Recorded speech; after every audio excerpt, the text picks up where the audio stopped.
He looks right, he fires, and it's intercepted! It's intercepted! It is intercepted by the Eagles! What a play! Snap. He's back, he's gonna run. He's in! Touchdown! Jalen Hurts! 20. Westbrook takes it. Looks for running back. Up to the 25, the 30, to the 35, 40, 45 midfield, 45, 40, 45, 40. Brian Westbrook! He's going! He's gone! Touchdown! 15-10! The Eagles win! The Eagles win! The Eagles win! It's all birds, all the time. How about them Eagles? And welcome to another edition of the AATBirds Weekly Report, Inside Swoop edition. We're going to be talking the Eagles and the Browns, a matchup where I'm not going to say it's a must-win game, but I will. My God, it's a must-win game. It is a must-win game. The Eagles don't come out and dominate the Browns, and we have even bigger problems than we already have. But Eagles had their bye week. We'll go over that. Some news happened, some roster developments, if you want to call them, have happened. So we're going to go over that stuff. We're going to talk about the matchup, the Eagles-Browns matchup. So, hey, Chip, I know Chip's in a different spot here. He's coming to us from a not home, no, but, a different location. But we had to get the show on. I am in a scoring booth at a high school soccer match, where I am shouting stuff into a microphone. So if I suddenly stop speaking and mute myself, you may see me yelling into a microphone. Well, that's always a good thing. But I think it's a big week here talking with the Eagles. This stretch of games that they have, starting with the Cleveland Browns, is big and crucial in terms of the way you look at towards going into the later months of the season here, the later weeks of the season. But this is the start of the next 4 or 5 games where, you know, there's a very good opportunity for them to get back on track, get back in the winning ways, and dominate some teams. And that's what I need to start seeing. So I want to ask you a question as the Phillies season is officially over. I want to ask you a question. You said at the top of the show that this is not a must-win game in your mind. How did you come to that conclusion? Well, I'm not saying must win. It's a win, but I think people are getting out of hand. They want them to beat them by 2-3 scores. Like, I understand you want the Eagles to be able to win by more than one score, be able to, win by not a nail biter. And, they just came away with that win. My thing on it is I wouldn't say it's a total must-win game because, in my opinion, this is the next 4 games. I need to see them at least, at worst, be 3-1. I think with this game, though, specifically, you do need to win it because you're talking about a Browns team, and we're going to get into it, but a Browns team that is really bad. They have gargantuan questions at the quarterback position. You've got Deshaun Watson, who if it was literally anybody else would not still be the starting quarterback of the team. They do have some injuries too. Bad injuries plagued team. You've got a bad football team. And if the Eagles stand any chance of having success this season, this is a must-win game. They have looked mediocre in their first 4 games. Mediocre at best. This is a must-win game. And you know what? Yes, it would be great if they won by 1 or 2 touchdowns. But the biggest thing for me is I need to see a dominant effort. I don't need to necessarily see a dominant score. I need to see a dominant effort, winning multiple facets of the game, whether that's the offensive line, whether that's the defensive line, whether that's crazy thought here, the turnover battle, whether that's not making mistakes, whether that's penalties numbers being down. They've got to win facets of the game to show that they have made improvements over their bye week. And listen, that's huge. That's key. I think, another thing is today we heard Jalen Hurts talk the media. He was brought up a question, talking about Nick Sirianni, and they talked and how they're basically on the same page. And, they talked. Hopefully that starts to turn in the direction of better play on the field, better decision making, better cohesiveness, because the offensive side of the ball, getting AJ Brown, Lane Johnson, Devontae Smith back, which it's looking right now that is the case, that everybody will be back offensively.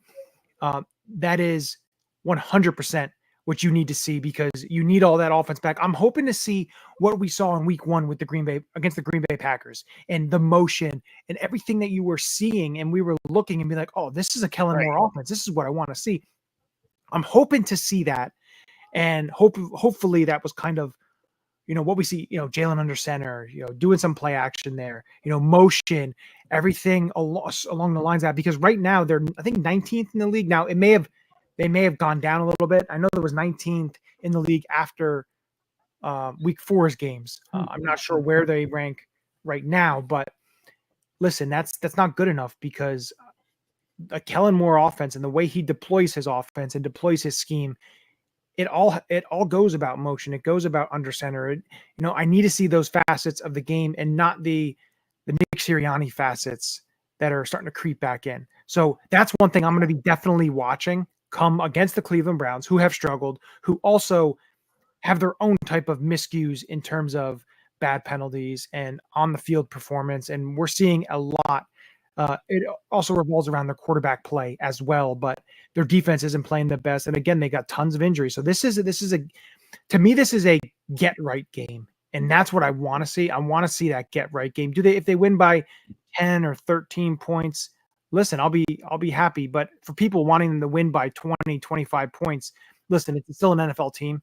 You're not going to be able to blow everybody out. I know they've been blown out by certain teams recently, but again, this is a get right game in terms of, I want to see the team come together and play all facets, whether special teams, defense, offense.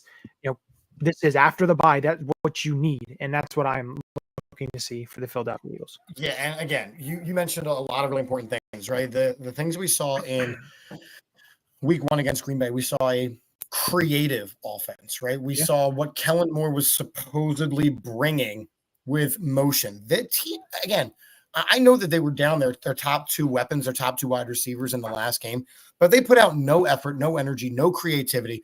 I've talked about this, the bunch formations with, mediocre wide receivers. They didn't utilize our main weapon, Saquon Barkley, enough. I mean, there's just I have no idea how this team is even 2-2 with the effort that they have put out. And I'm telling you, nobody wants to say it. And I don't want to say, let's fire Nick Sirianni, because I'm not there yet.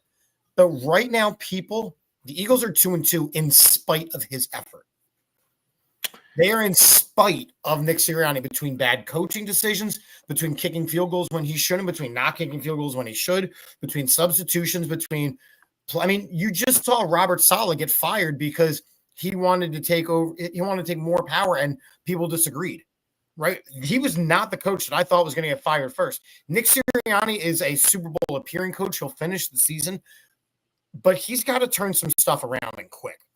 It was funny because taking a look at, everyone showed like some coaches that are on the hot seat, and then they put underneath their names, they put the records. And it's funny because yes, Sirianni, with the end of last season and then the beginning of this season and kind of how everything has unfolded, but you look at his record, is 36-19. And it's just, you look at everyone else like Stefanski, who the coach that the Eagles will be going up against, was I think the best record out of the rest of the bunch. I think he was like 2 or 3 games under 500. So listen, they need to get the train back on the tracks, because it's huge when you take a look at this team and the way that they're built and what they have and the youth they have and the young players they have. And listen, the NFC is not super strong. I know some teams are 5-0, some teams are playing really well, but to me, the NFC isn't super strong. Like the NFL in terms is in general, like it's not a super strong league. It is a parity league, and that's what the NFL wants. But if the Eagles can start getting themselves back to kind of the continuity offensively, defensively, get some turnovers. I think that's the one key thing. That the turnovers is everything. It's everything. Yeah, offensively, we have been on the losing side of the turnover battle in way too much of this game, in way too much of this season. And that's one thing. If you take a look at a team like the Minnesota Vikings, who are 5-0 right now, they create tons of turnovers. And that is huge because that gives their offense the ball in great territory, or they do pick six, but I think they've had two or three return touchdowns. So like that stuff is huge. And we saw a lot of that in 2022. We didn't see much of that last year. We need to start seeing more of that. That's why you got CJ back. That's why you have Quinyon. You have all these guys. You want to start seeing some more plays being made defensively. But speaking of defense, I want to bring this up because the Eagles did make a couple roster moves, if you want to say that. So Sidney Brown and Anais Smith were activated to the 21-day practice window, which is great, especially with Sidney Brown being a full participant in practice today. And Devin White has been released, which we all kind of saw that coming. The right decision. He was not playing. He was not going to play. I mean, it was the right decision. And the thing is, you kind of knew that way. Once they signed Oren Burks from the practice squad to the active roster when there was an injury earlier, I think when the Bradbury injury happened, he was placed on IR. They signed Oren Burks back from the practice squad to the active roster. You still have Ben Van Sumer and you have Jeremiah Trotter Jr., Dean and Zach Bond. Devin White was basically waiting for an injury to happen because he doesn't play special teams. So to me, they let him go. And I think there was I know Tim McManus had reported that him and the Eagles have kind of come to an agreement in terms of, letting him go early so he's not through waivers and he could pick a team that he wants to go to. And I think it helped with the Eagles cap ramifications. I know he was $3.5 million guaranteed, so I'm not sure exactly the ramifications of everything and what the breakdown is, but apparently it did help the Eagles in terms of cap wise, money wise. So, that's, to me, listen, we all saw it coming. It wasn't something that was going to be, drug out. We kind of figured it by the bye week, if not after the bye week, which is what happened. So my main thing is seeing a guy like a Sidney Brown get his opportunity to play. I know they said they were talking about maybe paying him in dime linebacker position, but the other thing was Cooper DeJean. Cooper DeJean is now looks like he's going to be in line for the starting slot nickel corner position, which to me is great. You want to get the young kid out there. You want to get him playing. Avonte Maddox was just at times overmatched, and especially when you look in the run game, Cooper is bigger, he's physical, he can tackle. To me, he's somebody that I want to see in that position. And it's great to be able to finally see that happening. I know there was also talk too, Jeremy Fowler had put this all out, but there was also Jeremiah Trotter Jr. may start to see a little time inside backer, which, I would welcome as well. But I think they have to do something in terms of defensively, especially with what we've seen. So for me, that's what I want to see. But listen, it's going to be interesting. It's going to be fun. I think the one main thing is they have to get a guy like Bryce Huff attacking the quarterback. But Chip, what do you think of the whole, the Cooper DeJean, and then of course Cooper DeJean needs to start. Cooper DeJean needs to start. Avonte Maddox, look, the benefit of Avonte Maddox for the longest time was he was an incredible slot corner. He's not that anymore. And if he can't do that role, then you need to move on. And I think that's what they're starting to do. And we move on. Yeah. So, we'll see what it goes. We'll see how it goes. Again, he's a rookie. He missed a lot of time in training camp. So it was a little bit of ramp up, but I think by week 6 here, Quignon's playing great. And you have Slay on the other side, who's, up a little up and down, but again, he is a veteran. And then I think what helps is getting a guy like Sidney Brown that can be able to help him play down at the line of scrimmage, play up against the run, play some dime linebacker, can kind of play a little bit all over, which I think will help the defense. And you have a guy like Cooper DeJean that is able to help the defense that way. Now, Avonte Maddox, will play special teams and he may get in there here or there, but again, this was the option. This was what needed to happen. So, listen, I'm all for it. But I think, looking at this game against Cleveland, it's huge because this is where I think that your pass rush can start finally getting home. And to me, when you take a look at the Eagles pass rush, interior wise, I think they're okay with, Jalen Carter and Moro Jomo, Milton Williams. You have to get to the quarterback. I can tell you that. But that's who's getting the quarterback. It's the edge rushers, the Josh Sweats and the Bryce Huffs. Brandon Graham's your best pass rusher.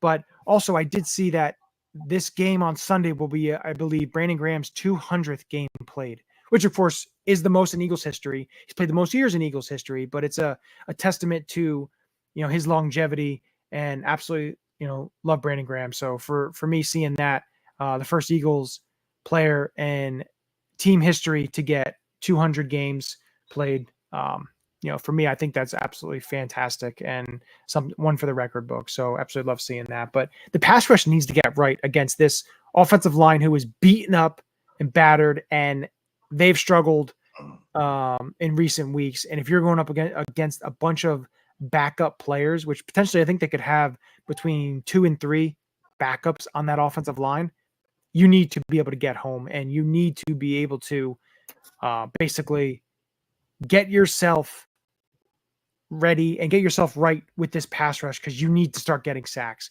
And I would love some sack fumbles, because there's the turnovers that we talked about. We need to, as you said, absolutely 100% get to the quarterback. By not getting to the quarterback consistently, we are exposing a secondary that is defeatable and beat up and getting old. You are allowing quarterback. And the other thing is, the Vic Fangio defense playing 1,000,000 yards off the ball. That's killing us. Absolutely. No pass rush. If you don't get the pass rush there and you're playing 1,000,000 yards off the ball, it is, for any quarterback, the easiest thing. I almost want to take Deshaun Watson in fantasy football this week. Why? Because he's been miserable for years, but all of a sudden, it's very possible he will pick this team apart. Is that what's one of your Ulecka locks is going to be? No, might be. I haven't decided yet. Hopefully it's not. Well, you know what? Hopefully it is, because we're usually wrong. So for that, that's true. It would probably bode beneficial that we do it that way. But no, it's just funny when you look at the Eagles defensively and you look at their stats defensively, and you take a look at their pressure rate. They're towards the bottom end of the NFL. You look at their hurry percentage. They're actually they're toward the middle of the pack there. Their blitz percentage, well, we know what that's going to be. That's going to be they're more towards the bottom end. Basically, there's a bunch of teams that are stacked up at 22%, and they're right in the middle there. So, the thing that's funny is you take a look at completion percentage. They're 5th in the league in allowing quarterbacks to complete the ball, completion percentage, which usually isn't the case, especially when you're playing that far off. But the issue is their touchdown percentage is one of the worst. Their interception percentage is one of the worst, and their quarterback rating given up that's about middle of the pack. But the rush defense isn't the best. They need to have string a couple of games like they played against the New Orleans Saints.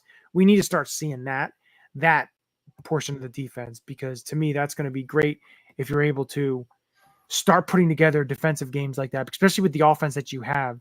And again, the offense needs to start scoring some points too, but I want to start seeing the defense put together a complete game. Maybe a couple sacks, interception or two, some turnovers, something we need to see. This is the game that we need to see this. And I need that. It is so important at this point. And again, this goes back to my original point that I made.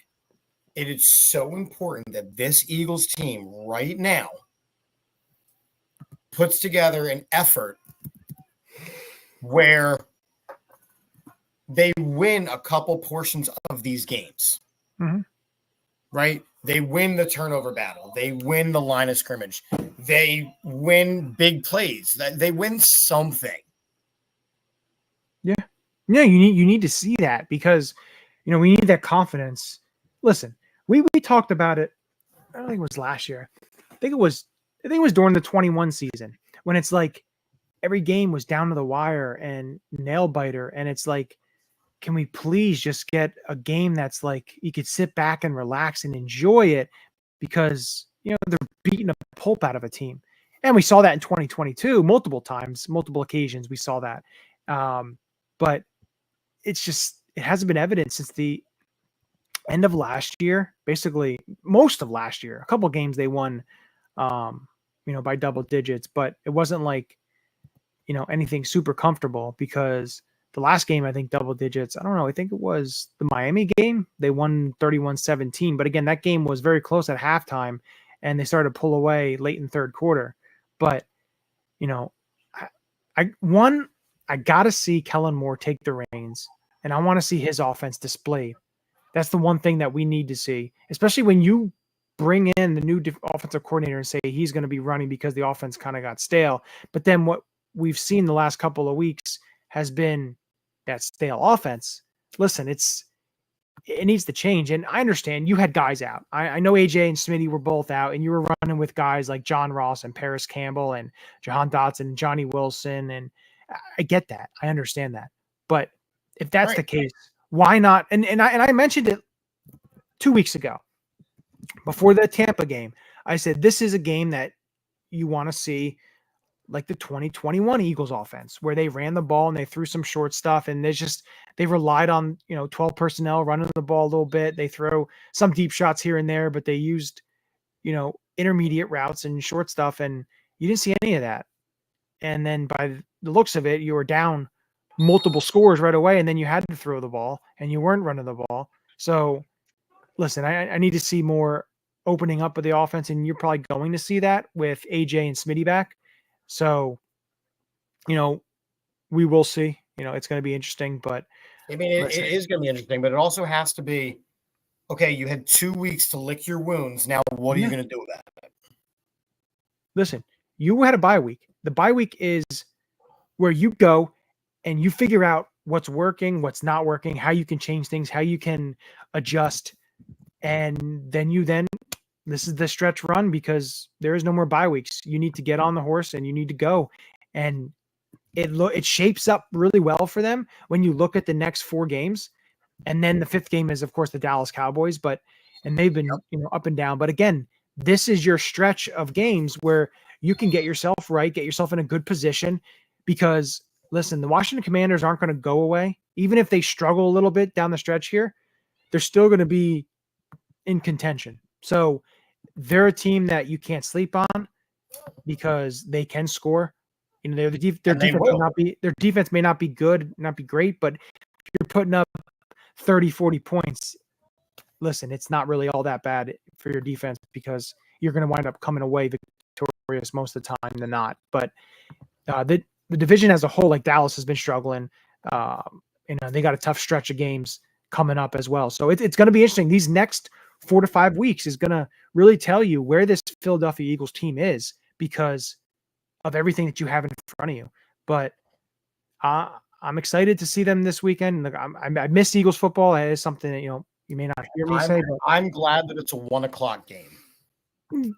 Listen, I like the late night games or the 4:25 games for my own reasons. I don't want to have growing pains and licking our wounds in the middle of primetime football. But am I wrong? No, you're not wrong. I get that. I understand that. Listen, I like primetime football for a different reason than, I just like it because you have all day, watch the other games, and then your game is on. But again, if you're playing horrible and then your team stinks it up and you lose, and then it's 11:30, 12 o'clock at night, and then you got to try and go to sleep now after they blew the game like we saw in week 2. I get that.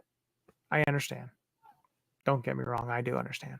But this brings us to the predictions and the locks of the week here. Right. Now, last week, I believe you had, let me just pull up the game log to see exactly what you had. So your lock was that Mark Andrews was going to get a touchdown. Well, he didn't get a touchdown. He got a touchdown, but he didn't get a touchdown. And then Bauer had Miami winning by 10 points. They only won by 5 points. Sure. So again, another one that did not work out. And I had my 3 parlay with 2. This brings us to Ulecka lock. Do you want to go first? You got yours? I do not have mine queued up yet. All right, so I will go with my Ulecka lock first. So the way that I see the Ulecka lock going, and I'm going to go with this game because I just have a good feeling, and I think the Eagles defense will get at least 3 sacks and an interception. So I'm going to go with 3 sacks and interception for the Eagles defense as my lock. Chip, what is your lock? I'm going to go with a lock that makes me very sad. You shouldn't do that.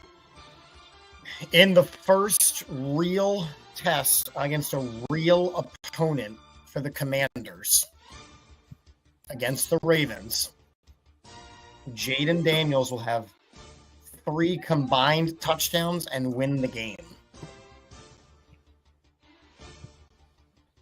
3 combined TDs and the I don't know how he's going to get them, but he's going to get 3 and he's going to win the game. It's going to be interesting. I don't want it to happen. Well, that you like a lot, which now brings us to our predictions for this game. Which, by the way, I was right about the Bucs. Okay. Remember when I said that the Bucs were going to beat us, and I was upset about that too? Yeah. Well, they get to play Spencer Rattler now, so. Yeah, right. Yeah.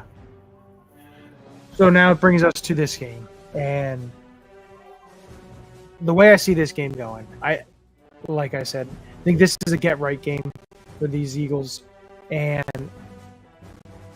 I think we're finally gonna get the 2-score win. But I'm going to go the Eagles get this win 27-17.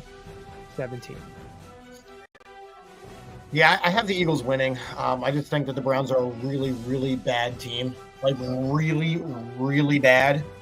But with that being said, I'm not as comfortable in the level of the victory. So I'm going to say Eagles will win 21-17.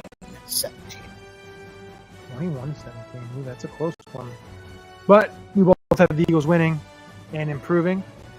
So that is always a good thing. So it brings us to the end here. And a couple things here. We are also now streaming on Instagram as people are watching. So we are live on Instagram and, of course, X, YouTube, and Facebook. Also, make sure that you're following the new YouTube page. You can find it if you go into the search at AATBirds1. It'll pop up our page. Or if you do youtube.com/@AATBirds1, it'll pop up our page. Make sure you're subscribing. We're going to be doing a fun giveaway later this season, and you have to just be subscribing to the YouTube channel to be able to win that prize. So we will, of course, announce that later, but it's going to some differences, some changes that we got going on, but some fun stuff. And just make sure you're following us on all platforms at AAT Birds, and the content will keep flowing, and we'll keep doing what we do, and hope for the Eagles victory. But thanks for everyone for tuning in. But with that, as we always end it, go Birds. Go Birds. This is Matt Ware. Hey, for all the Eagle content you need, go follow All About the Birds. They do a damn thing. Check them out. Hey, Eagles fans, I may be in Tampa, but I know where to find the best Eagles content out there. Check out my friends at All About the Birds. Philadelphia, what's up? This your boy Freddie Mitchell, a.k.a. Fred X. It's all about the bird. All birds all the time. All birds all the time. All About the Birds provides you with weekly analysis, game recaps, informative interviews, and it's all birds all the time.